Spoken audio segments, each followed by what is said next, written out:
how can we move from a system of competition to a system of cooperation, and what did we see in London?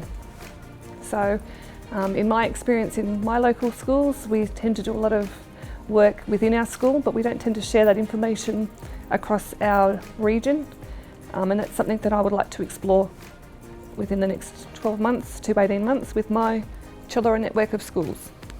I think you're right.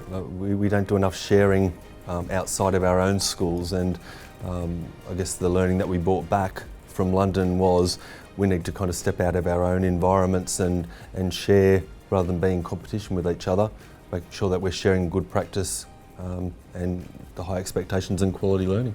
And it can be as simple as just identifying talented staff within our schools and sharing that talent across our network of schools, and hopefully extend that to our regional and remote leaders as well.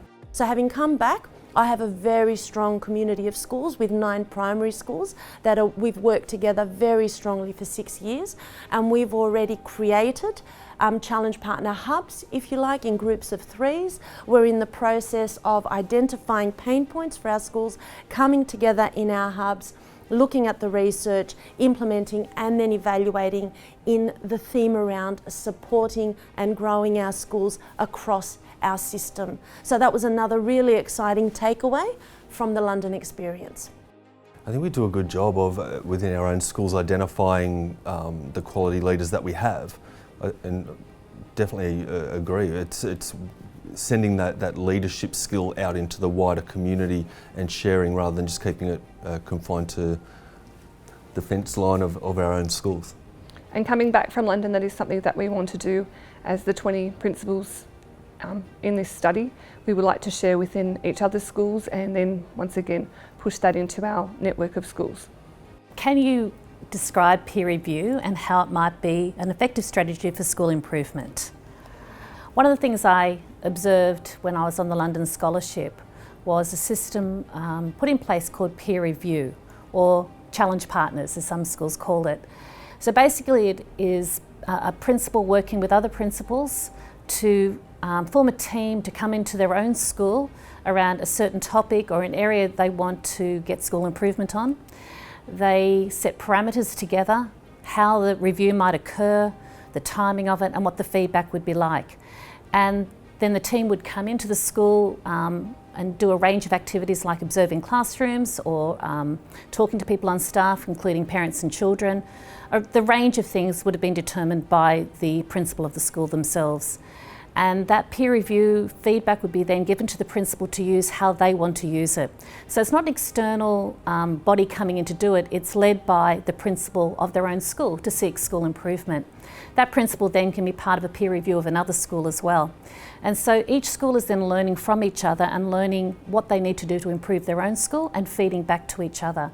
One of the key takeaways from London was the importance of collaboration. As leaders, it's really important that we work together for the betterment of all of our students, but for the system as well. So good leaders are not just school leaders, they're system leaders. One of the key phrases that came out of our tour was co-opetition. So it's having healthy competition, but a high sense of collaboration and putting those two together to make sure that we're getting the best results in our own schools, but we're also supporting other schools to get the best results that they can as well, and collaborating along the journey as well. What different ways of thinking did you see in London? I think one of the things that really stood out for me was the way principals so clearly articulated a shared responsibility for the success of all schools, neighbouring schools, other schools, schools that they were in alliances with, but also schools that were perhaps geographically nearby and they knew that those schools hadn't achieved as well as they had.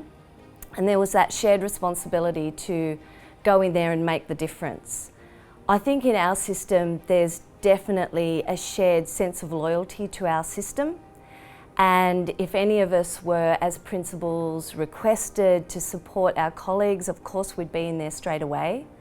But in London, there was this sense of absolute moral and professional obligation to be alert to the successes and otherwise of other schools, and to then go in and provide support. So for example, if you'd heard that a school down the road hadn't got writing results that were as strong as yours, you wouldn't wait to be asked, you would take it upon yourself as your professional responsibility to go into that school and share the expertise in your school to make sure that they had that opportunity to grow in the area of writing as well. And that was just repeatedly articulated in many different schools, that this was just part of being a principal. Not only were you responsible for the success of your students, you had a shared responsibility for the success of all students.